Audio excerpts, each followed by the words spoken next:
Magandang araw mga bata, kumusta kayo? So sana kayo ay nasa maayos na kalagayan at tayo ay nasa ikalawang linggo na ng ating aralin para sa Filipino 5. At kumusta ang unang linggo ninyo ng pagpasok? Sana kayo ay masaya at nag-enjoy sa inyong mga lessons para sa grade 5. So simulan na natin ang ating pag-aaral para sa Filipino 5. Para sa linggong ito, ang ating tatalakayin ay akdang naratibo na may kinalaman sa epiko at ang ating pag-uusapan at tatalakayin ay ang epiko ng Hinilawod. Para sa kaugnay na paksa, ating pag-aaralan ang kaantasan ng pang-uri na nakatuon sa pang-uring pahambing at tekstong visual na graphics o drawings. Narito yung mga kasanayan na iyong dapat na matamo o makamit pagkatapos ang linggong ito. Para sa unang araw, narito yung ating mga unang gawain. Una ay ang magkakaroon tayo ng balik-aral at gagawa tayo ng mapa ng epiko. So, bumuo ng 4 na miyembro sa bawat pangkat, groupings agad, at buuin ng acrostic na abakada. Magbigay ng isang salita, parirala o maaari ring pangungusap na iyong may uugnay sa salitang epiko. Okay, so itry natin. Para sa A, maari ditong alaala ng kabayanihan ng buhay sa bawat kwento. Okay, pwede rin ditong adventure, di ba? Yung English ng pakikipagsapalaran. Pero depende kay teacher kung tatanggapin niya ang English na sagot. Okay, para sa B, bawat tauhan ay may tapang at dakilang layunin. O yung ating mga B, pwede ring bayani. Okay, kababalaghan at pakikipagsapalaran ay tampok. Pwede ring kabayanihan. Okay, D, dangal ng lahi ang itinatanghal sa epiko. Siyempre, narito ang sa epiko yung sinasalamin nito yung kultura ng isang pangkat ng mga mamamayan o yung isang lugar, isang pamayanan. Kaya makikita natin sa kanilang mga kwento, yung kanilang kultura, kanilang sining. So, masasalamin natin doon kung ano ba yung mga kanilang pagpapahalaga. Okay, so sunod na gawain, mapa ng pag-iisip, pagpapakilala sa epiko. So, dito, ito ay iyong pag-isipan. Paano kaya kung ikaw ay isang bayani? Ano ang katangian na gusto mong taglayin? Kung ikaw raw ay magiging isang bayani, anong katangian ang nais mo? Yung tapang ba nila? Yung pagiging matalino ba? Yung sobrang pagmamahal sa bayan? Okay, at iba pa. At paano kung may nais kang makausap na bayani, ano ang sasabihin mo sa kanya? So kung bibigyan ka ng pagkakataon na makausap ang isang bayani, ano ang sasabihin mo sa kanya at bakit? So narito yung larawan ng ating iba't ibang mga bayani o maaari ring mga bayani na wala sa larawang ito. So narito sina Andres Bonifacio, Jose Rizal, Gregorio del Pilar, Apolinario Mabini, Juan Luna, Marcelo H. del Pilar, Emilio Jacinto at si Melchora Aquino. So sino ba sa kanila ang mga bayani na kung makakausap mo, 'di ba? Ano ang iyong sasabihin sa kanila at ano yung mga katangian nila na nais mo o kung ikaw ay magiging isang bayani, yan, ano ba yung nais mong maging katangian? O kung bibigyan ka ng pagkakataon na magtanong sa ating mga bayani, ano ang nais mong itanong sa kanila? Okay, kung ikaw ay kabataan ngayon, hindi ba? Pero what if sila yung magtanong sa atin, no? Tatanungin tayo ni Jose Rizal, di ba? Worth it ba yung kanyang pag-aalay ng buhay para sa klase ng Pilipinas na mayroon tayo ngayon? Paano kung sila ang magtanong sa atin? Paano natin sasagutin?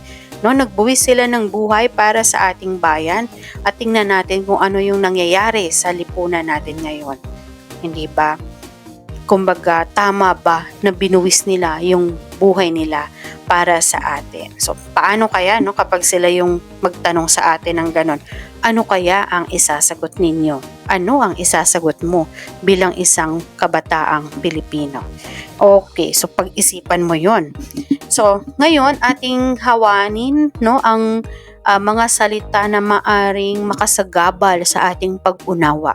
So, simulan natin sa analohiya. Ano ba yung analohiya? Analogy, no? Ito ay yung pagkukumpara o paghahambing ng dalawang bagay, lugar, ideya o katangian na magkaugnay at naglalayong magbigay ng paliwanag tungkol dito. Kadalasan ang mga analohiya ay ginagamitan ng dalawang bagay na magkaiba pero magkapareho, depende sa konteksto at sitwasyon na nais pagkumparahin. Naguluhan ba kayo? Okay, hindi. Okay. So, ibig sabihin dito, dalawang bagay na magkaiba pero meron silang koneksyon. Depende kung paano ginamit. Ano yung konteksto sa pagitan ng dalawang salita na yon. So, para lubos nating maunawaan, narito ay may halimbawa tayo dito. So, sabi dito, sa makatwidang analohiya ay pagkukumpara ng pagkakapareho o pagkakaiba ng ideya. Pwedeng magkapareho sila, pwedeng contrast naman yung kanilang ibinibigay na ideya. Pwedeng bagay, lugar o katangian. So halimbawa natin, hinilawod para sa Bisaya, kumbaga is to, 'di ba? Yung tutuldok, parang ratio and proportion, hindi ba sa math? So is to 1 is to 2, ganon. Pero dito, ang gamit natin sa tutuldok ay kumbaga yung analyze nung kanilang ugnayan sa isa't isa. So, hinilawod para sa mga Bisaya at Bidasari para sa Mindanao. So, ano yung kanilang paliwanag? Pagkukumpara dito na ang hinilawod ay epiko ng mga Bisaya at ang Bidasari naman ay epiko ng mga taga Mindanao. So, ginagamit din natin yung bantas na tutuldok upang ipakita ang paghahambing. Okay, so para dito naman, pwede mo itong sagutan lamang ng mabilis. Sabi dito, makisig, gwapo. Okay, malakas, matibay. Sunod, marikit, maganda. Pagdalaga, walang asawa. Pagmortal, tao, 'di ba? Mortal, tas immortal. So parang 'yun, 'di ba? So pagmortal, tao. Pag immortal, yun na yung ating mga Diyos at Diyosa. Pero dito, ginamit niya yung diwata. So, ang katumbas ay Diyosa. Okay. So, para sa ating ikalawang araw, ito na yung ating araw na kung saan tatalakayin na natin ang epiko. Epic fail ba? Hindi. Epiko. Okay. Nako, wale. So, ano nga ba yung epiko? No? Pero bago yan, magbigay muna tayo ng backgrounder kung ano nga ba ang hinilawod na epiko ng mga Panay. So alam mo ba, ang hinilawod ay epiko ng mga Bisaya sa Panay. Ito ay itinuturing na pinakamahabang epiko sa Pilipinas. Bakit pinakamahaba? Naitala rin sa kasaysayan na itong pinakamatandang epiko sa kanlurang Bisaya sa West Visayas. Inaawit din ng epikong ito sa loob ng 3 linggo, 3 weeks, na umaabot ng 1 o 2 oras sa bawat gabi. 18 kwento ang nakapaloob sa kwentong ito at bawat kwento ay sumasaklaw sa 3 henerasyon. So, ganun siya kahaba, no? Okay, so ano nga ba yung epiko, ma'am? Kanina ka pa, paulit-ulit ka sa epiko. Ano ba yan? Ang epiko ay isang mahabang tulang pasalaysay. So, ibig sabihin, sa halip na nagkukwento sa paraang naratibo, pasulat, pasalaysay, pakwento, ito ay sa paraang patula.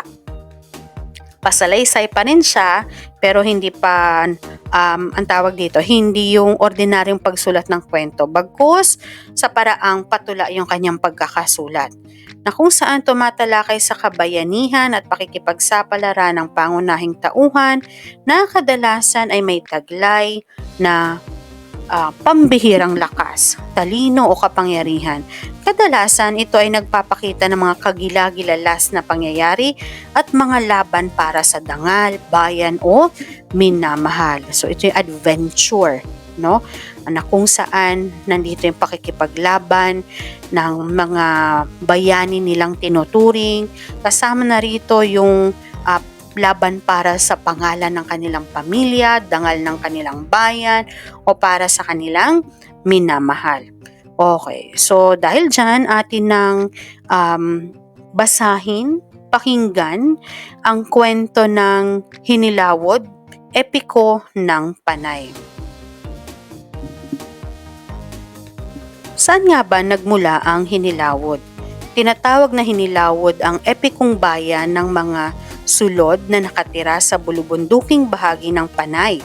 May dalawa itong pangunahing tauhan, sina Labaw Donggon at si Humadapnon. At may mga sariling salaysay o may kanya-kanya silang kwento. Sa saliksik ni F. Landa Hocano, kanyang naitala ang Labaw Donggon noong 1956 mula kay Ulang Udig, isang sulod sa Iloilo. So ating basahin ang buod ng Hinilawod. So tandaan natin, good for 3 weeks nila itong inaawit. So narito lamang yung buod nung kwento o nung kanilang epiko. Si Labaw Donggon ay isa sa 3 malabathalang anak ni Naabyang Alonsina na isang diwata at ang kanyang ama na si Dato Buyong Paubari, isang mortal o tao. May 2 siyang kapatid. Ito ay sina Humadapnon at Dumalapdap. Ibig sabihin magkakapatid si Labaw Donggon, si Humadapnon at si Dumalapdap. Nagpatawag sila ng pari upang isagawa ang ritual na magdudulot ng mabuting kalusugan ng 3. Pagkatapos ng ritual, ang 3 sanggol ay biglang naging malalakas at makikisig na binata. In an instant yun, sa isang iglap lang, naging malalakas sila at makikisig mga macho na binata. Pagkapanganak pa lang kay Labaw Donggon ay naghanap agad siya ng mapapangasawa. Ito si Don Romantico. Pagkapanganak pa lang, pagkasilang pala sa kanya. Tapos dahil nga nagsagawa ng ritual, ay naging lumaki agad sila, naging binata, naging mas makisig. Naghanap agad ng mapapangasawa si Labaw Donggon. Mahilig sa magagandang babae si Labaw Donggon.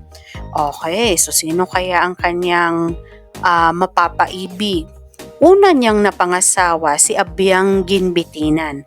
Bago niya nakuha si Abyang Ginbitinan ay nakipaglaban muna siya sa isang halimaw. So ito na yung kanyang pakikipagsapalaran sa isang halimaw bago niya makuha ang kanyang unang pag-ibig.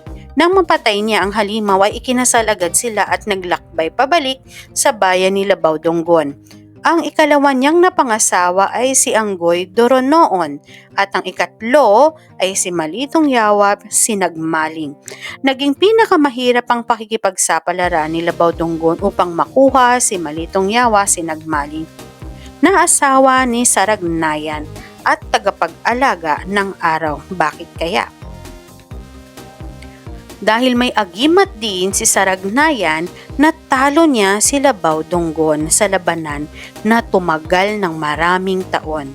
Ibinilanggo ni Saragnayan si Labaw Donggon sa kulungan ng baboy sa silong ng bahay niya.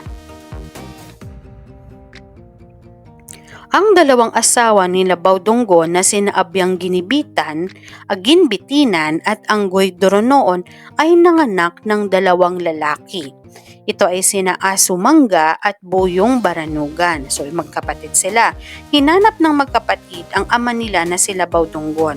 Nakaharap ng magkapatid si Saragnayan. Buong tapang na nakipaglaban sila kay Saragnayan at namangha sila sa sobrang lakas nito. So hindi pa rin nila matalo-talo yung lakas ni Saragnayan. Bumalik si Buyong Baranugan sa kanyang lola na si Abyang Alonsina upang humingi ng payo. So mautak itong si Buyong Baranugan. So nais niyang malaman ano kaya ang sekreto nito ni Saragnayan at bakit hindi nila matalo-talo. Dito niya nalaman na ang kapangyarihan pala ni Saragnayan ay nakatago sa isang baboy ramo. So sino bang mag-iisip na ang kapangyarihan ng isang malakas na nilalang ay nakatago sa isang baboy ramo? So kaya siguro nakakulong sa kulungan ng baboy si Labaw Donggon. Mapapatay lamang si Saragnayan kapag napatay ang baboy ramo na kinatataguan ng kanyang hininga. Sa tulong ng taglay na anting-anting ng magkapatid ay natagpuan nila at napatay nila ang baboy ramo. Nang hina si Saragnaya nang mapatay ang baboy ramo, kaya madali siyang napatay ng palaso ni Buyong Baranugan. Pinawalan ng magkapatid si Labaw Dunggon at pinaliguan. So, nilinis nila yung kanilang ama. Ngunit nagtago ito sa loob ng isang lambat. Ang dalawa niyang kapatid na sina Humadapnon at Dumalapdap naman ang humanap kay Labaw Dunggon at nakita nila ito sa loob ng lambat, ngunit nawala na ang kakisigan at kagitingan ni Labaw Dunggon dahil sa tagal ng panahon. Halos bingi na rin si Labaw Dunggon at lubhang naging matatakotin. Gayunman, pinagtulungan siyang gamutin ni Abyang Ginbitinan at ni Anggoy Doronoon. Gumaling si Labaw Dunggon at naghangad pa rin siya na makahanap ng magandang asawa. Hindi na lamang nakontento sa... May side comment, no? Hindi na lamang nakontento sa asawa, dalawa na ngayon nag-alaga sa kanya. Nagalit syempre ang dalawa niyang asawa, ngunit nangako si Labaw Dunggon na pantay-pantay silang ituturing na asawa kasama ni Malitong Yawa Sinagmaling. So may pang-apat pa, naghanap pa ng pang-apat. Hindi nagtagal at muling nagbalik sa dati ang lahat. Naging masaya uli ang pamilya ni Labaw Dunggon. Grabe, and they live happily ever after. So doon, nagwawakas yung buod nung ating epikong Hinilawod. Okay, so dito, ating himay-himayin yung tauhan batay sa kanilang kilos at pagsasalita. So tingnan natin, si Labaw Dunggon, paano ba natin siya ilalarawan? Matapang, mapagmahal. Ito yung masyadong mapusok at may masyadong may pagkaromantiko, at determinado. Siya ang panganay ni Alonsina at ni Datu Paubari. Si Datu Paubari ay isang mortal, naglakbay para mapangasawa sina Anggoy Ginbitinan at Anggoy Doronoon at Malitong Yawa. Hinarap ang mga halimaw para sa pag-ibig. Samantalang ang kanyang kapatid na si Humadapnon ay matatag, matalino at may mataas na pagpapahalaga sa dangal. So kapatid ni Labaw Dunggon, nagwagi laban kay paghampang at sa mga mapanlinlang na kalaban. Si Dumalapdap naman ay palaban, tapat at may malasakit sa pamilya. So ganon din, kapatid niya rin si Labaw Dunggon at Humadapnon. So tumulong siya sa pagsagip kay Labaw Dunggon sa pagkakabilanggo.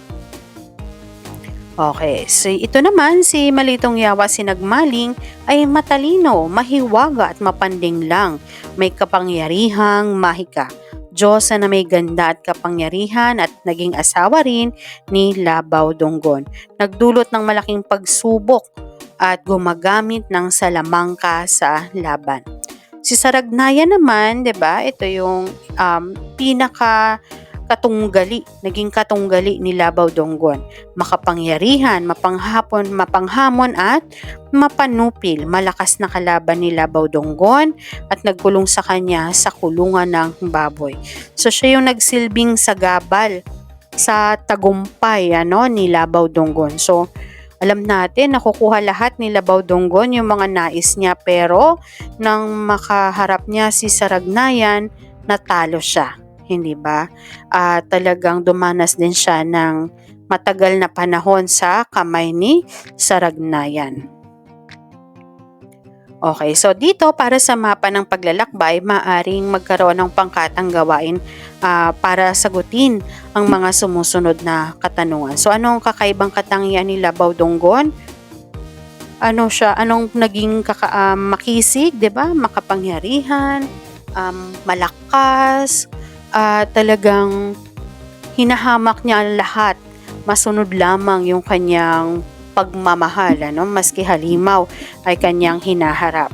So bakit nahirapan si Labaw Dunggon na mapangasawa si Malitong Yawa Sinagmaling? Sapagkat nakaharap niya si Saragnaya na mayroon ding anting-anting gaya niya. So, paano natalo ni Saragnayan si Labao Dunggon? So, dahil nga sa kanyang anting-anting, hindi inakala ni Labao Dunggon na matatalo siya ni Saragnayan. So, paano nailigtas ng mga anak ni Labao Dunggon na sina Aso Mangga at Boyong Baranugan ng kanilang ama? Sumangguni sila sa kanilang lola, partikular itong si Boyong Baranugan, at inalam kung ano ba ang sekreto ni Saragnayan at bakit napakalakas nito at napakahirap talunin. So, nadiskubre nila na ito ay may agimat o may anting-anting na ginagamit na nakatago sa baboy ramo. Kung ikaw ang isa sa magkapatid na Labao Dunggon, ano ang mararamdaman mo sa nakita mong kalagayan niya? So kung isa ka sa mga kapatid at nakita mo na gano'n ang itsura, so kahit sino, maaawa, no? Hindi mo may isip na naging ganoon yung kanyang kalagayan sapagkat kilala siya na matapang, makisig, hindi ba, at malakas. Tapos makikita nila na takot na nagtatago sa lambat. Okay, sunod, kung ikaw ang isa sa mga, okay, nasagot na natin. Ano ang masasabi mo sa mga katangian ng tatlong asawa ni Labao Dunggon? So, para doon sa dalawa na nag-alaga sa kanya, no, sa kabila ng mga pangyayari, ay makikita natin yung talagang pagmamahal nila sa kanilang asawa. Papayag ka rin bang alagaan si Labao Dunggon ng mga asawa niya at bakit? O kung kayo daw, papayag ba kayo? Okay, iiwan ko ang tanong na yan sa inyo. Kung ikaw ang maglalagay ng wakas sa epiko, pareho pa rin ba ang gagawin mong wakas o ibahin mo? Ipaliwanag. Okay, so ako, kung para sa akin, iibahin ko. Pagkatapos siyang alagaan ng kanyang dalawang asawa na nanatili sa kanyang tabi, pagkatapos ng mahabang panahon ng pagkakawalay, no, sa kanya, ay hindi na ako, kung ako si Labao Dunggon, hindi na ako muling maghahanap pa ng mapapangasawa. Bagkus, susuklian ko yung kabutihan na ginawa sa akin nung dalawang asawa, no, at mamumuhay na lamang sila ng mapayapa. So ano ang aral na napulot mo sa epiko? Walang permanente sa mundo, kagaya ni Labao Dunggon, sa kabila ng kanyang kalakasan, kakisigan, sa isang iglap, hindi ba? Hindi niya inaasahan na makakatagpo siya ng kanyang katapat at mawawala yung kanyang katanyagan, yung kanyang kakisigan, yung kanyang kalakasan, yung kanyang katapangan. So parang sa atin din, walang permanente po sa mundo. So hindi habang panahon mahirap tayo, hindi habang panahon mayaman tayo, hindi habang panahon sila ang nasa kapangyarihan, hindi habang panahon naghihirap tayong mga Pilipino. So ibig sabihin, nasa kamay pa rin natin yung ating kapalaran kung paano natin wawakasan yung ganitong klaseng buhay na mayroon tayo. So, kumbaga, yun, walang permanente, hindi ba? Maaring magbago yan, depende sa ating aksyon. Okay. Para naman sa ikatlong araw, okay, may mga pagpapalalim pa tayo para sa ikatlong araw. Meron tayong sampayan ng mga bayani. Pipili kayo kung sino ang nais ninyong bayani at sasagutin ninyo yung gabay na tanong para sa gawaing ito. So magkakaroon ng sampayan ng iba't ibang larawan ng mga bayani. Pipili kayo at sasagutin nyo ang mga tanong na ito. Sino ang napili mong bayani? Kung halimbawa ako, ang napili kong bayani halimbawa ay si Antonio Luna. Bakit siyang napili mong bayani? Sapagkat napakatalino niya. Napakahusay niya sa military strategies, no? May mga plano siya. Pinag-aralan niya ang mga bagay-bagay. Hindi siya basta ng hula. Hindi siya sabak ng sabak sa laban ng walang plano. Kumbaga, pinag-iisipan niya ang mga bagay-bagay bago niya gawin. So, ano-ano ang katangian ng bayani ang nais mo? Pagiging matalino, pagiging wais. Kumbaga, kung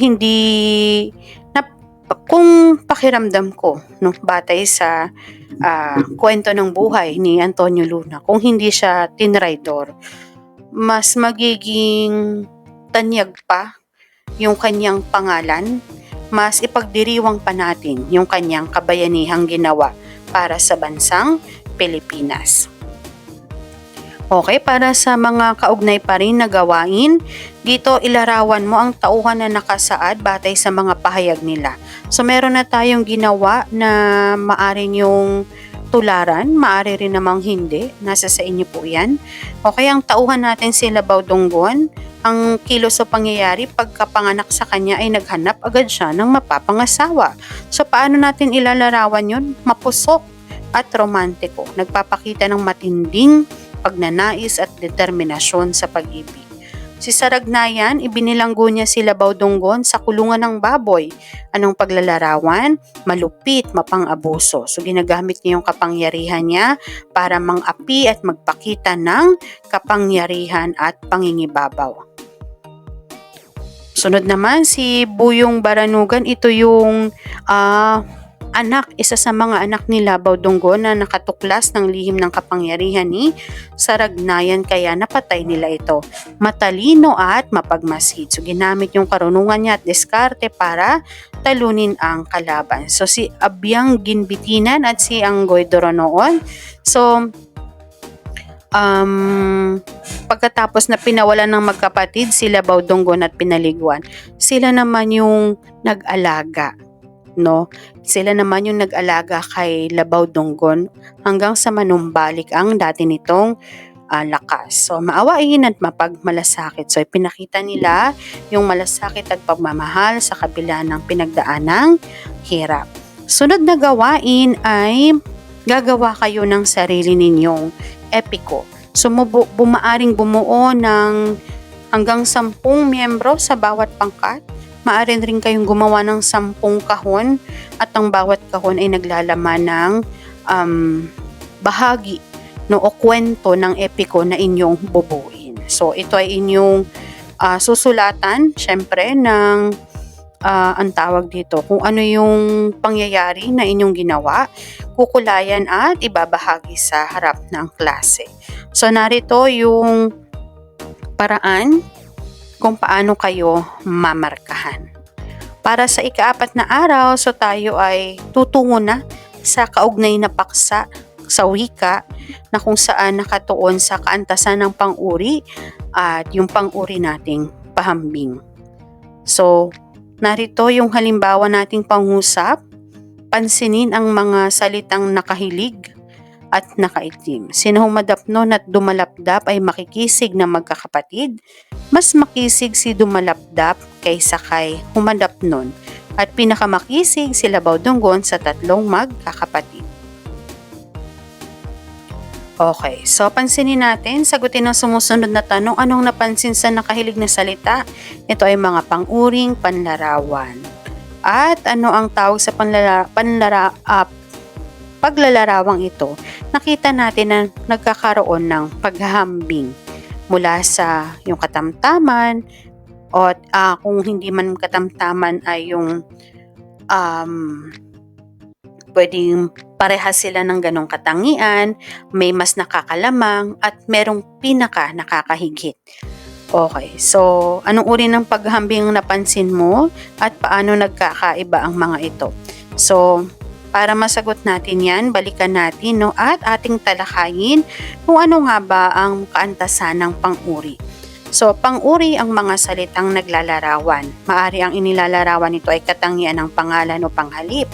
May 3 antas ng pang-uring may 3 antas ang pang-uri. Okay. So, meron tayong lantay na kung saan naglalarawan ito sa payak na pangalan o panghalip. So halimbawa, mabuting asawa si Anggoy Doronoon. Matapang at makisig si Labaw Dunggon. So, payak lang. Siya lang ito yung simpleng paglalarawan lamang natin sa pangalan at panghalip. Sunod ay pahambing. Ginagamit ito sa pagtutulad ng 2 pangalan o panghalip. At mayroon itong 2 uri. May pahambing na magkatulad at may pahambing na di magkatulad. Sa pahambing na magkatulad, ginagamit ito sa pagtutulad ng 2 pangalan o panghalip na may magkapantay na katangian ng dalawang bagay na paghambing. So halimbawa, magkasing laki sina Humadapnon at Dumalapdap. Kasing lakas ni Labaw-Dunggon ang bundok. Magkasing ganda, halimbawa, ang dalawang asawa ni Labaw-Dunggon. Kapwa mapagmahal at maasikaso yung asawa ni Labaw-Dunggon. So, ibig sabihin, parehas sila ng katangian. Samantala, pag sinabi naman nating pahambing na di magkatulad, pinaghahambing nito ang di magkapantay o di patas na paghahambing. Ibig sabihin, may mas nakakaangat o may mas nahuhuli, no? Kung may nakakaangat, may hindi nakakaangat. So, maaari itong maghambing ng pagkakait, pagtatanggi, o pagsalungat ng dalawang bagay na pinaghambing.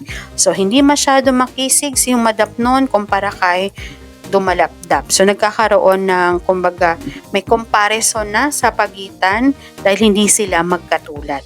Mas malakas ang kapangyarihan ni Saragnayan kaysa sa Labaw-Dunggon, kaya natalo niya ito. So ano pa? Halimbawa, mas malakas ang ulan kahapon kaysa sa ngayon. Mas mainit ang panahon ngayon kaysa noong nakaraang araw. At panghuli, pasukdol, ito ang uri ng paghahambing na namumukod o nangingibabaw sa lahat ng paghahambing.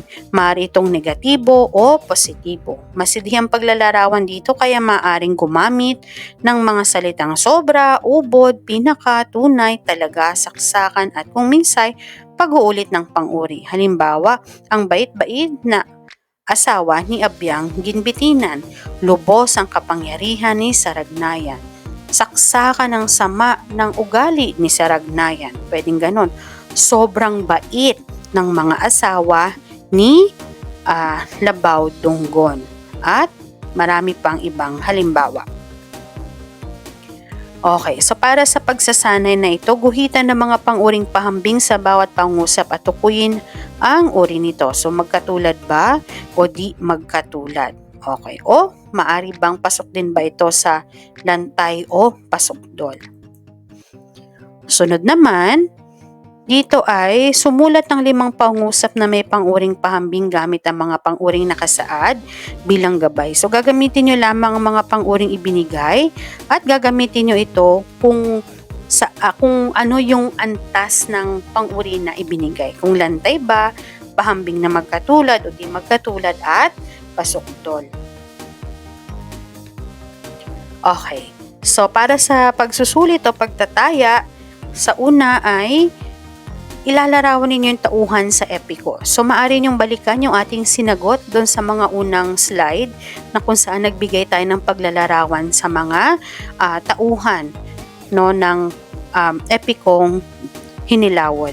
Para naman sa letter B, kayo ay susulat lamang at gagawa ng pangusap gamit ang mga pang-uring pahambing. At para naman sa letter C, ilalarawan nyo yung graphic na nakasaad sa ikalawang kahon. So makikita nyo dyan, halimbawa pwedeng yan si Labaw-Dunggon. Ano ba ang nakikita nyo kay Labaw-Dunggon? Diba? Makisig, matapang. Okay. Dito naman yung 3 magkakapatid. Ano ba yung nakikita nyo sa kanila? At yung pagkulong ni Saragnayan kay Labaw-Dunggon. So dito naman, mula sa graphics, mula sa drawing ay magbibigay kayo ng inyong paglalarawan.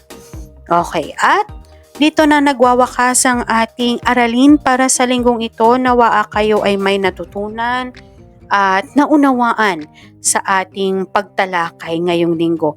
Maraming salamat sa inyong pagtutok sa halos kalahating oras na ating pagtalakay, na ginawang pagtalakay para sa Aralin 2, pero huwag kayong mag-alala, ito ay lesson nyo na para sa buong linggo. Okay? So, maaari nyo itong gamitin sa inyong pagre-review o sa inyong pag-advance study. So, maraming salamat. Ako si Teacher Aisa at sana ay patuloy nyo akong suportahan sa ating mga lesson videos na inilalabas sa ating YouTube channel. So, huwag nyo kalimutang mag-subscribe sa ating channel. Maraming salamat at hanggang sa susunod na Aralin sa Filipino 5. Paalam!